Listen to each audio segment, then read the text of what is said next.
على النبي يا أيها الذين آمنوا صلوا عليه وسلموا تسليما اللهم صل على مولانا محمد وعلى آل سيدنا আরেকটু মহব্বতে উচ্চ আওয়াজে আল্লাহুম্মা সাল্লি আলা মাওলানা মুহাম্মদ ওয়া আলা আলি সাইয়্যিদিনা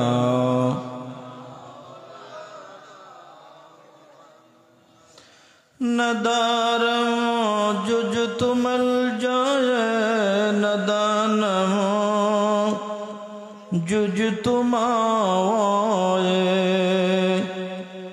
तुई खुद साजो समानम अगिसने या रसूल अल्लाह अल्लाहुम्मा सल्ले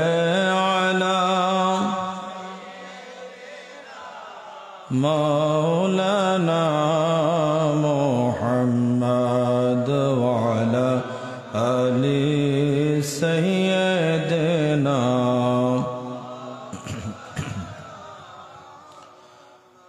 अगर रानी वगर खानी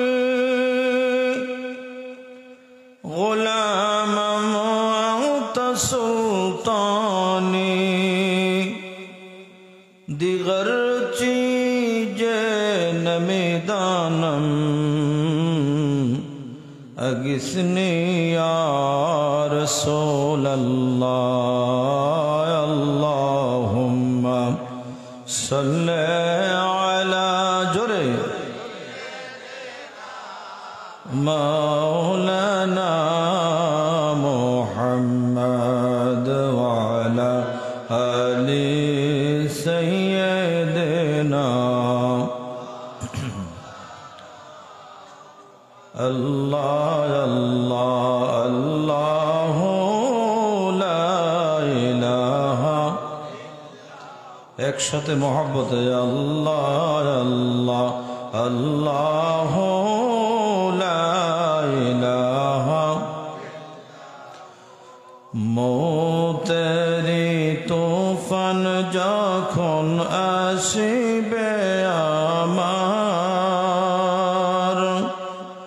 দো নয়নে দেখি যেন দো নয়নে দেখি যেন চেহারায়ে আনওয়ার নবীজি আল্লাহ আল্লাহ আল্লাহ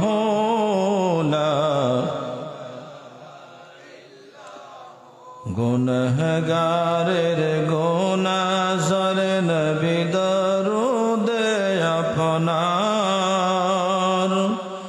गुनहगारेर गुनाज़र नबी दरूदे अपनार दया करे कबूल करें दया करे कबूल करें उम्मत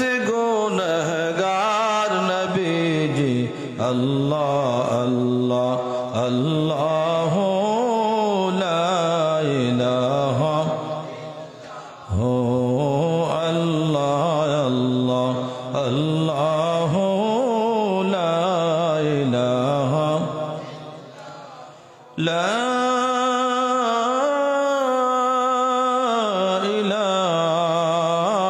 इलाहा इल्लल्लाह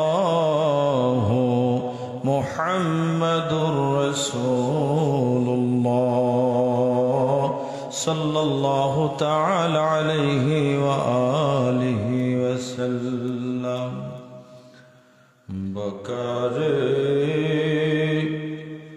ख़ुश हैरानम अगिसनी बोलुन या रसूल अल्लाह। खूब मोहब्बत है। बकारे ख़ुश हैरानम अगिसनी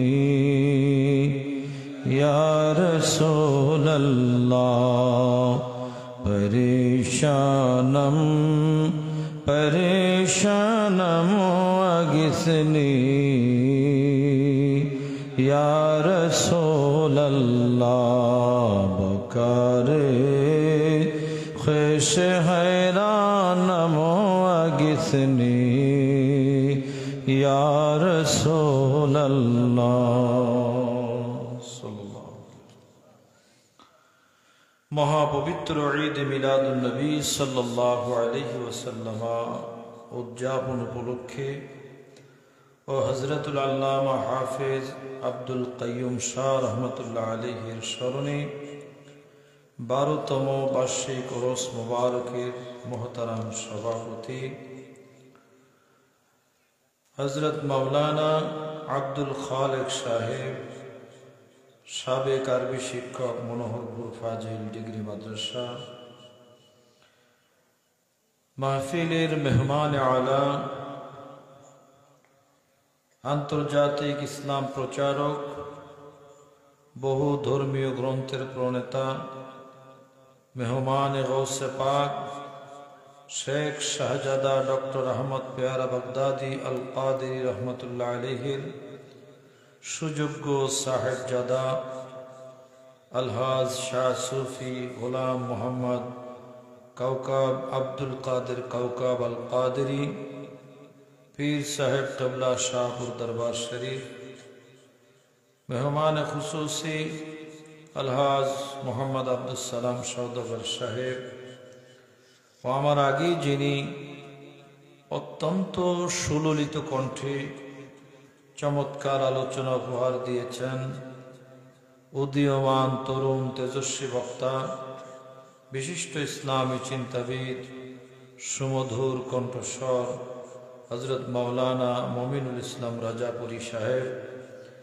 আলোচনা করেছেন। স্নেহধন্য আজিজ গরামি মাওলানা মোহাম্মদ হাবিবুর রহমান আল কাদেরী জিদ মজদুহু ওয়া শরফুহু ও হযরত উলামায়ে কেরাম, মাহফিল পরিচালনায় মাওলানা আবু ইউসুফ আল কাদেরী সাহেব সহ হযরত হাজিরিন, বিভিন্ন স্থান থেকে আগত আল্লাহ পাক জাল্লা শানহুর হাবিবের নির্ভেজাল প্রেমিকেরা, পর্দার অন্তরালে অবস্থানরতা শত শ্রদ্ধাপ্রাপ্ত মা বোনেরা, সকলকে নিয়ে পবিত্র জুমার রাতে রব্বে করিম জাল্লা ওয়ালা মাবুদের দরবারে কালিমাতুশ শুকর আর সুজুদ আদায় করতে চাই যে আল্লাহ তাআলা দয়া করে বেহেশতের বাগানে আমাদেরকে বসার তৌফিক দিয়েছেন।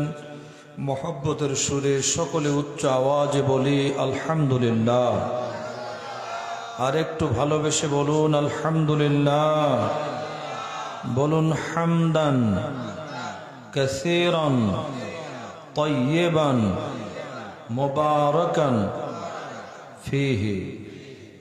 আল্লাহ পাকের হাবিব সরকার দো আলম রহমতুল্লিল আলমিন আকা মাওলার দরবারে সারা জীবনের দরুদ ও সালামের হাদিয়া পেশ করছি। আল্লাহ কবুল করুন, বলুন আমিন।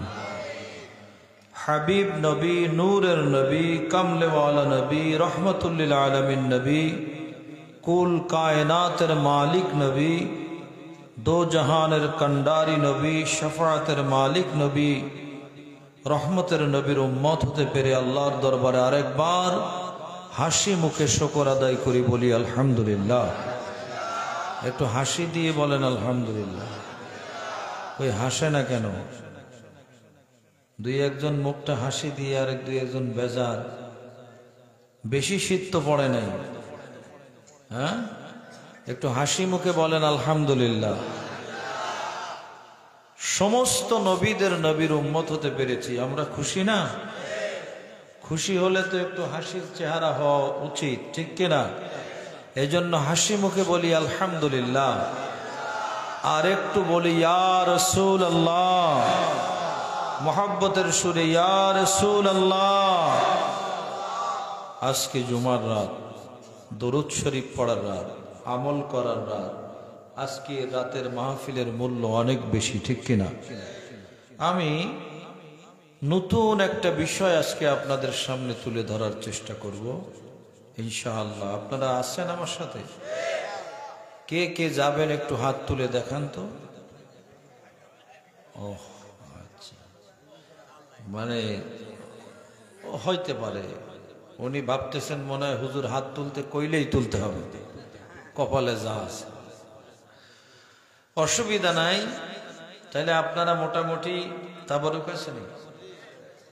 ওরস শরীফ মানে তো তাবারুক থাকা উচিত। তাবারুক নিয়ে একসাথে যাব, আর তাবারুকই তো প্রধান বক্তা। এই তাবারুক নিয়ে আমরা বিদায় নেব। তবে আমার কথাগুলো খুব গুরুত্ব সহকারে শুনবেন। আল্লাহর হাবিব আমাদেরকে একটা দায়িত্ব দিয়েছেন। আজকে আপনাদেরকে নিয়ে এই মাহফিলে সেই দায়িত্বটা আমরা পালন করতে চাই। রাজি আছেন সবাই? মাশাআল্লাহ। আল্লাহর হাবিবের প্রধান খলিফার নামটা কি বলেন তো? হযরত আবু বকর সিদ্দিক, যাকে সিদ্দিকে আকবর বলা হয়। সিদ্দিকে আকবর রাদিয়াল্লাহু তাআলা, উনি আমার নবী পাকের প্রেমের কারণে ওনার রোল নাম্বার 1 হয়েছে। রোল নাম্বার কত? এই সিদ্দিকে আকবর রাদিয়াল্লাহু তাআলা আনহুর ব্যাপারে আপনারা শুনতেছেন সবাই? খেয়াল আছে তো? আমার আপনার নবী দো জাহানের বাদশাহ আমাদেরকে একটা দায়িত্ব দিয়েছেন। দায়িত্বটা খুব খেয়াল করে শুনবেন। قال رسول الله صلى الله تعالى عليه وسلم حب أبي بكر وشكره واجب على كل أمة। বড় করে বলেন সুবহানাল্লাহ। এর চেয়ে বড় করে হয় না?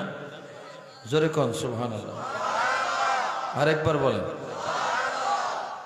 এটার অর্থ কি? হাদিস শরীফের অর্থ,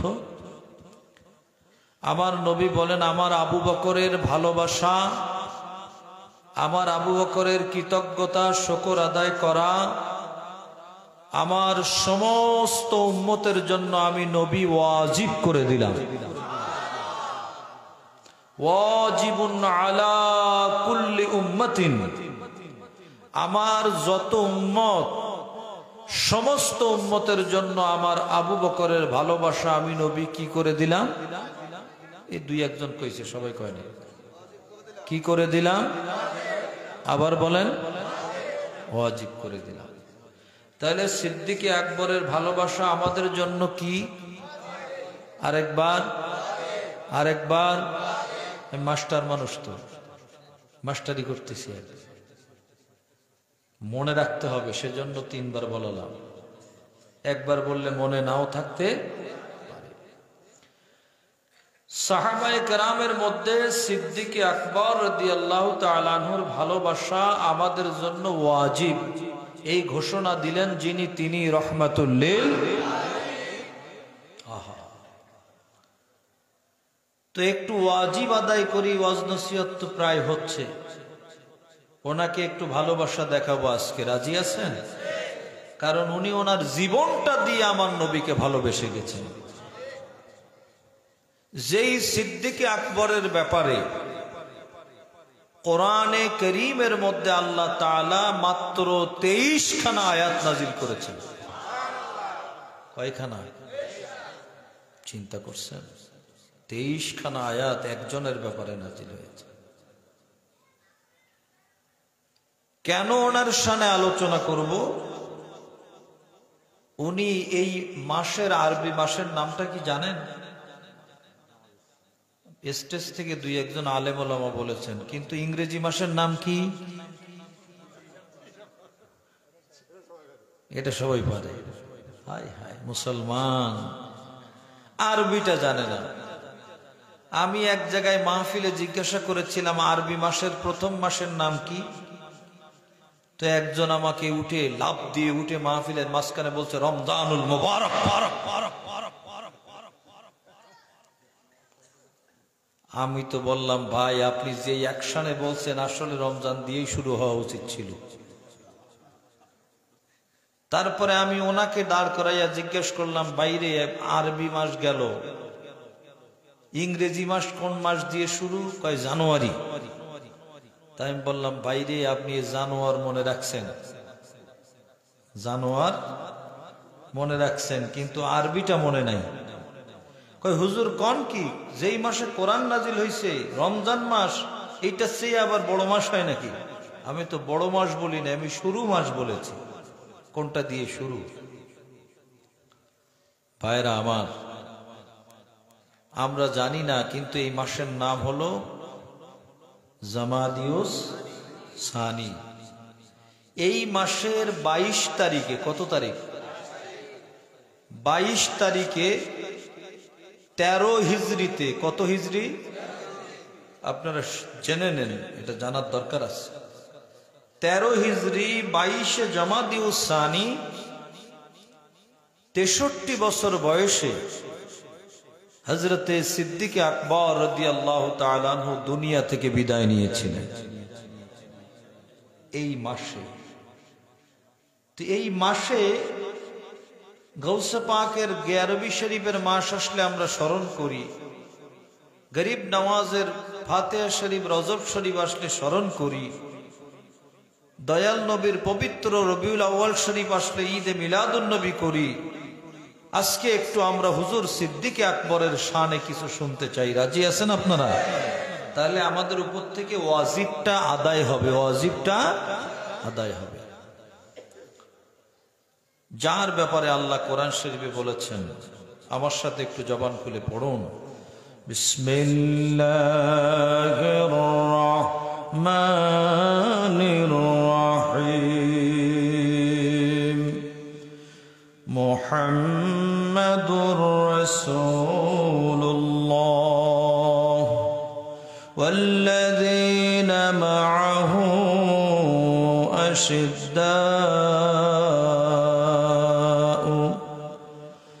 أشداء على الكفار رحماء بينهم الله أكبر رب العالمين كلام حكيم তার হাবিব কামলেওয়ালার পরিচয় তুলে ধরেছেন। আল্লাহ তাআলা বলেন, আমার হাবিব, আমার রসুল, রসুল হিসাবে আমার রহমতের নবীর পরিচয় দিয়েছেন, নাম মোবারক ধরে বলেন সুবহানাল্লাহ। আর আমার নবীর সাথী যারা, তাদের মধ্যে কাফেরদের উপরে শক্ত, এই কথা দ্বারা আল্লাহ তাআলা ফারুক আজমকে বুঝিয়েছেন, যার নাম হলো ওমর ইবনে খাত্তাব, বলেন না সুবহানাল্লাহ। হুজুর ফারুক আজম ওমর রাদিয়াল্লাহু তাআলা আনহু, উনি একটা ডায়লগ ওনার বেশি ছিল। উনি বলতেন, ইয়া রাসূলুল্লাহ দানি আন উক্তালা উনুকাহু, আপনি আমাকে অনুমতি দেন আমি এই কাফেরের গর্দান উড়িয়ে দেই। ওনার শুধু এই কথাটা বেশি ছিল। রাগ হয়ে গেলে বলতেন, বেয়াদবি কেউ করলে বলতেন, ইয়া রাসূলুল্লাহ আমাকে অনুমতি দেন, দানি আন উক্তালা উনুকাহু, আমি তার গর্দান কেটে দেব। আল্লাহু আকবার বলেন। তাই বলা হয়েছে উনি কাফেরদের ব্যাপারে বেশি শক্ত। রুহামাউ বাইনাহুম, আর পরস্পরের মধ্যে বেশি দয়ালু যিনি, তিনি হলেন হুজুর আবু বকর সিদ্দিক রাদিয়াল্লাহু তাআলা আনহু, বলেন সুবহানাল্লাহ। সিদ্দিক আকবর কি ছিলেন আবার বলেন না? ঘুম আসেনি? এই যে ঘুমে পড়ে যাচ্ছে, ঘুমাইয়া আবার কয় ঘুম আসে না। সিদ্দিক আকবর ছিলেন দয়ালু। আল্লাহ তাআলা তার হাবিবের মাধ্যমে আরো জানিয়ে দিয়েছেন। আল্লাহর হাবিব আল্লাহর নবী কামলেওয়ালা বলেন, আমার আবু বকর সিদ্দিক হলো আরহামু উম্মতি বি উম্মতি আবু বকর। আমার উম্মতের মধ্যে বড় দয়ালু হলো আবু বকর সিদ্দিক। বড় করে বলেন সুবহানাল্লাহ। আমার আবু বকর সবচেয়ে বড় দয়ালু, খুব দয়া মায়া বেশি, ভালোবাসা বেশি। যেই সিদ্দিক আকবর রাদিয়াল্লাহু তাআলা আমার নবী কামলেওয়ালাকে এত ভালোবাসতেন, বন্ধু রে, যখন আমার নবী কামলেওয়ালা দুনিয়া থেকে বিদায় নিয়ে গেলেন, ওই সময় উনি ওফাত শরীফের পরে, পর্দা নেওয়ার পরে, দাফন করার পরে উনি বাড়িতে চলে গেলেন। বিছানার মধ্যে শুয়ে পড়েছিলেন। হঠাৎ করে বিছানার মধ্যে আগুন ধরে গেল। বড় করে কোন আল্লাহু আকবার। কিসে আগুন ধরে গেল? কোন আগুন ছাড়া আগুন ধরছে? আগুন ছাড়া আগুন জ্বলছে। আস্তে করে উনি উঠে বসে গেলেন। ওনাকে জিজ্ঞাসা করা হলো কোথা থেকে আগুন আসলো। উনি উত্তর দিলেন, এটা কোন দুনিয়ার কোন আগুন না রে, এটা হইল আমার প্রেমের আগুন। আমি যে দয়াল নবীকে ভালোবাসি। আমি সিদ্দিক আকবর শুনেছি প্রেমের আগুন বলে একটা জিনিস আছে, কিন্তু বাস্তবে কখনো দেখিনি, বুঝতে পারিনি। কিন্তু আমার নবী কামলেওয়ালা যখন দুনিয়া থেকে বিদায় নিয়েছেন, আমি আবু বকরের জন্য এত কষ্ট, এত প্রেমের আগুন জ্বলে উঠেছে। এই আগুন ভিতরে গরম হওয়ার কারণে আমি বিছানায় পিঠ লাগিয়েছি, ওই বিছানা পর্যন্ত আমার প্রেমের আগুনে জ্বলে উঠেছে। জোরে কোন আল্লাহু আকবার। এবার একটু চিন্তা করে, কি ভালোবাসা, কি মহাব্বত। আমার মায়ার নবী কামলেওয়ালা সিদ্দিক আকবর কেউ ভালোবাসতেন এবং বলেছেন, লাউ কুনতু মুত্তাখিযান খলিলা গায়রা রাব্বি লাত্তাখাযতু আবা বকরিন খলিলা। আমি যদি আল্লাহর পরে অন্য কাউকে ভালোবাসতাম, তাহলে আমি রাসূল আমার আবু বকরকে আমার বন্ধু বলে ঘোষণা দিতাম। বলেন সুবহানাল্লাহ। আমি যদি দুনিয়ার মধ্যে আমার আবু বকর বাদে অন্য কাউকে যদি আমি ভালোবাসতাম, আমার আল্লাহ বাদে আমি অন্য কাউকে, আমার আল্লাহ তো আমাকে বন্ধু বানিয়েছেন, আল্লাহ যদি বন্ধু না বানাতেন আমি আমার আবু বকরকে আমার বন্ধু বলে ঘোষণা দিতাম। বলেন সুবহানাল্লাহ। চিন্তা করেন আমার নবী কত বড় বড় কথা বলেছে। সেই সিদ্দিক আকবর রাদিয়াল্লাহু তাআলা নিজেই বলেছেন, আমার তিনটা জিনিস সবচেয়ে বেশি ভালো লাগে, তার মধ্যে এক নাম্বার হলো আল্লাহর নজরু ইলা ওয়াজি রাসূলিল্লাহ সাল্লাল্লাহু তাআলা আলাইহি ওয়াসাল্লাম। আমি আবু বকরের ভালো লাগে, আমি 24টা ঘন্টা যেন আমার নূরের নবীর চেহারা মোবারকের দিকে তাকাইয়া থাকি। আমি 24 ঘন্টা যেন আমার মায়ার নবী নূরের নবীর চেহারা মোবারকের দিকে তাকাইয়া থাকি। আমার এটাই শুধু ভালো লাগে। আমার দয়াল নবীকে শুধু দেখতে ভালো লাগে, দেখতে ভালো লাগে, দেখতে ভালো লাগে। আমি আর আমার চেহারা ঘোরাতে পারি না, শুধু আমার নবী পাকের চেহারা মোবারকের দিকে তাকাইয়া থাকি। আমার আব্বা জানেরা সেই সিদ্দিক আকবর আমার মায়ার নবী কামলেওয়ালার জন্য জীবনের সব কিছু দিয়ে দিয়েছেন। একটি টাকা পয়সা কানা করিও বাড়িতে রাখে নাই, সব আমার দয়াল নবীর খেদমতে আরজ করেছেন। আল্লাহর হাবিব জিজ্ঞেস করেন, আবু বকর তুমি সব টাকা পয়সা দান করে দিলা, ঘরে কি রাখছো? আমার নবী পাকের প্রশ্নের উত্তরে তিনি বলেছিলেন, ইয়া রাসূলুল্লাহ, আমার ঘরে কোনো কিছু লাগবে না, সব আমি আপনার খেদমতে দিলাম। আমার ঘরের মধ্যে আমার আল্লাহ এবং আমার রাসূলকে রেখে এসেছি। সেই সিদ্দিক আকবর কেমন ছিলেন? ছোটবেলা থেকে একটু বলি। ওনার বয়স, ছোট্ট বয়স যখন এই 10-11 বছরের বয়স, তখন ওনাকে ওনার আব্বা, কারণ আমার নবীর নবুয়াত রিসালাত তখন প্রকাশ হয় নাই, তো ওনার বাবা ওনাকে নিয়ে মূর্তি পূজা করার জন্য ওই মন্দিরের মধ্যে ঢুকাইয়া দিছে। মন্দির আছে না হিন্দু ভাইদের মন্দির, হ্যাঁ, সেখানে মূর্তি থাকে। কি থাকে? মূর্তি। এই মন্দিরের মধ্যে ওনাকে ঢুকাইয়া দিয়ে বলতেছে, বাবা তুমি এখানে উপাসনা করো, ইবাদত করো, আমি চলে যাচ্ছি, পরে এসে তোমার নিয়ে যাব। সিদ্দিক আকবর রাদিয়াল্লাহু তাআলা আনহু এই মন্দিরের মধ্যে প্রবেশ করে বললেন, আমার বাবা তো আমাকে এখানে রেখে গেল, কিন্তু আমার যার ইবাদত করতে বললো তা তো সব দেখতেছি মূর্তি। কি দেখতেছি? এখন এই মূর্তি আসল খোদা না বানোয়াট খোদা, এটা আমার একটু পরীক্ষা নিরীক্ষা না করে আমি ইবাদত করতে পারবো না। আমি ওই রকম আবু বকর না, আমার একটু পরীক্ষা নিরীক্ষা করতে হবে, দেখতে হবে। মূর্তির সামনে দাঁড়ায়া হুজুর সিদ্দিক আকবর আবু বকর সিদ্দিক রাদিয়াল্লাহু তাআলা আনহু উনি বলে দিলেন, ও মূর্তি রে, আমার একটু কাপড় দরকার আছে, একটু কাপড় দিবানি, পোশাক। আচ্ছা, মূর্তি কি কথা কয়? হ্যাঁ, মূর্তি তো মানুষ দিয়ে, মানুষে বানাইছে, মানুষে বানাইয়া আবার তার ইবাদত করে। যে বানাইছে সেই আবার খোদা মানে। মাথা দেখেন, বুদ্ধি কত। হুজুর সিদ্দিক আকবর কাপড় পোশাক চাওয়ার পরে মূর্তি কোনো কথা বলল না। দ্বিতীয়বার উনি বললেন, ও মূর্তি রে, তুমি বুঝি আমার সাথে রাগ করেছো, আমি তোমারে পরীক্ষা নিচ্ছি বলে।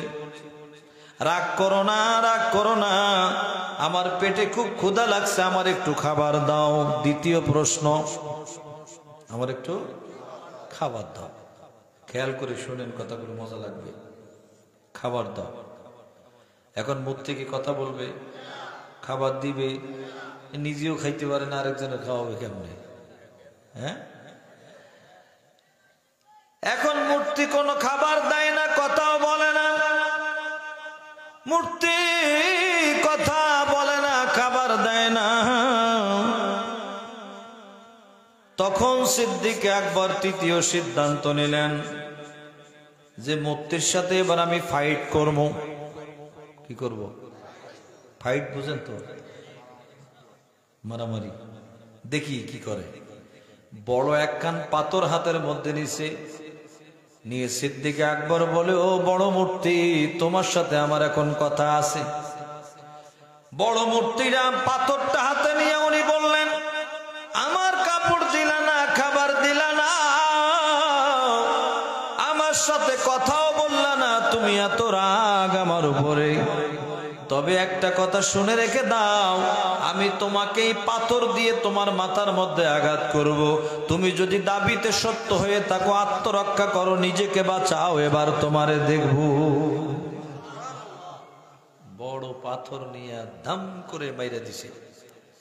মাথার মধ্যে মারছে,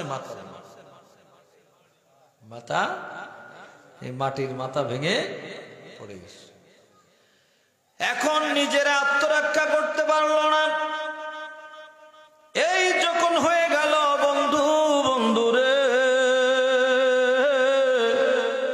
ঠিক ওই মুহূর্তে সিদ্দিক আকবরের আব্বাজান চলে এসেছেন। চলে এসে সিদ্দিক আকবরকে নেওয়ার জন্য এসে দেখলেন, বাবা কি করেছি, সেই মূর্তির মাথা খেয়ে ভাঙছি। সিদ্দিক আকবর বলে, আইয়াম কি? হ্যাঁ, আই মানে আমি। সব জায়গায় আম লাগে না, আই মানে আমি। আই মানে আমি, আমি ভাঙছি বাবা। বলে, বলিস কি তুই? আমাদের মূর্তির মাথা ভেঙেছ, এটা কি করেছ? তোমার ছাড়াছাড়ি নাই, তোমাকে আজকে পিটান দিমু কায়দা মতো। কারণ আমি সমাজের মানুষের কাছে মাথার মুখ দেখাইতে পারবো না যে আমি আবু কুহাফার ছেলে, আজকে আমার সন্তানে মূর্তির মাথা ভাঙছি।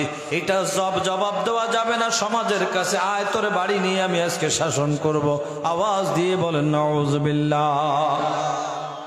তোরে বাড়ি নিয়ে কি করব? শাসন করব। বকতে বকতে বাড়িতে নিয়ে গেছে। বাড়ির মধ্যে নিয়ে গেল, যখন বকাবকি করে, সিদ্দিক আকবরের মায়ের নাম হলো সালমা, উপনাম উম্মুল খায়ের, বাবার নাম ছিল ওসমান, ডাক নাম উপনাম হলো আবু কুহাফা। এখন সালমা উম্মুল খায়ের তিনি এসে বললেন, ও স্বামী, আমার আবু বকরকে গালাগালি করবা না, বকাবকি করবা না। আমার আবু বকর কি করেছে? বলে তোমার আবু বকর আমার জীবনে বিরাট বেইজ্জত করেছে, আমাদের মূর্তির মাথা ভেঙে দিয়েছে। আবু বকরের মা বলে, তোমার মূর্তির মাথা ভেঙেছে না ঠিক কাজ করেছে? হ্যাঁ, তুমি ওই ছেলের পক্ষ নিচ্ছ, আমাদের মূর্তির মাথা ভাঙছে এই ছেলে, এ কি করা দরকার? আর তুমি আজকে মা হয়ে তুমি আজকে দেবতার মাথা ভাঙছে, আজকে তুমি উল্টা পাল্টা বলতেছো। কয় না না না স্বামী গো, আজকে আমি উল্টা পাল্টা বলছি না, আমি যা বলছি একটু খেয়াল করে শুনে রেখে দেন স্বামী।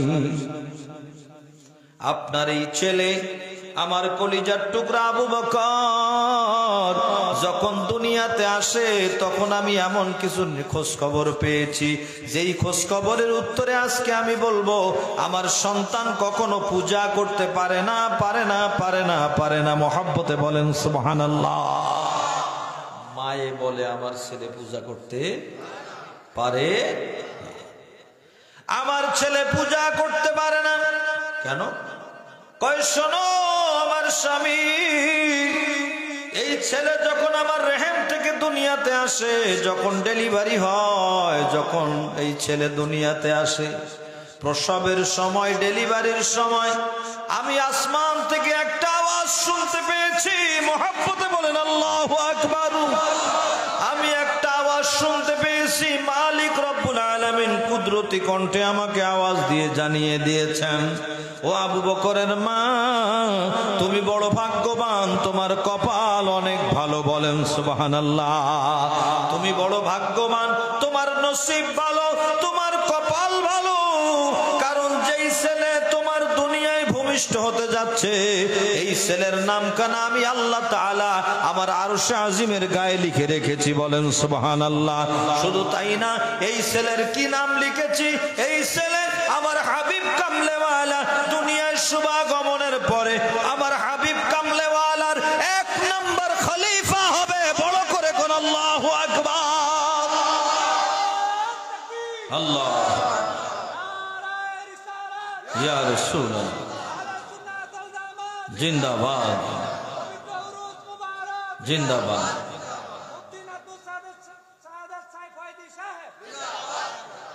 বাবারা আমার, যার নাম খোদার আরশে আজিমে লেখা আছে, সুবহানাল্লাহ।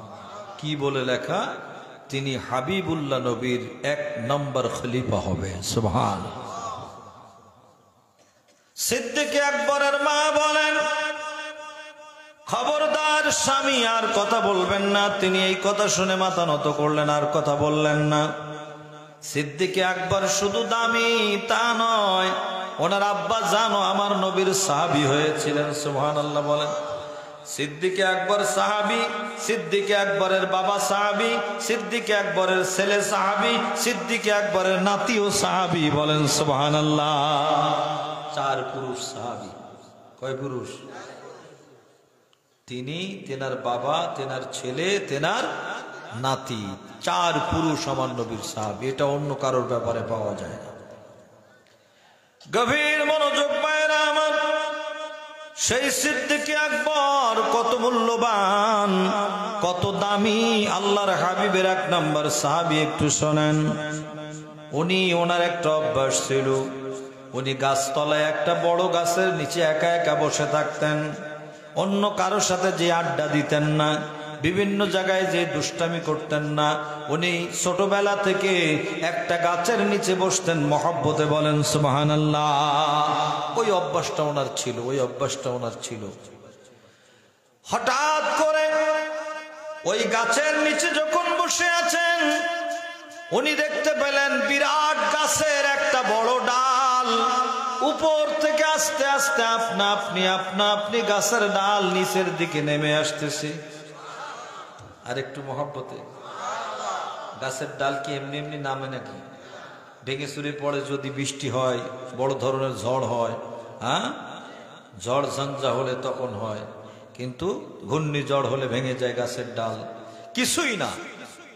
সিদ্দিক আকবর বসা, হঠাৎ করে গাছের ডাল, বড় একটা ডাল আপনা আপনি নামতে নামতে নামতে নামতে সিদ্দিক আকবরের কান পর্যন্ত এসে অটো দাঁড়িয়ে আছে, নিজে নিজে আপনা আপনি দাঁড়িয়ে আছে, আর নিচে নামে না।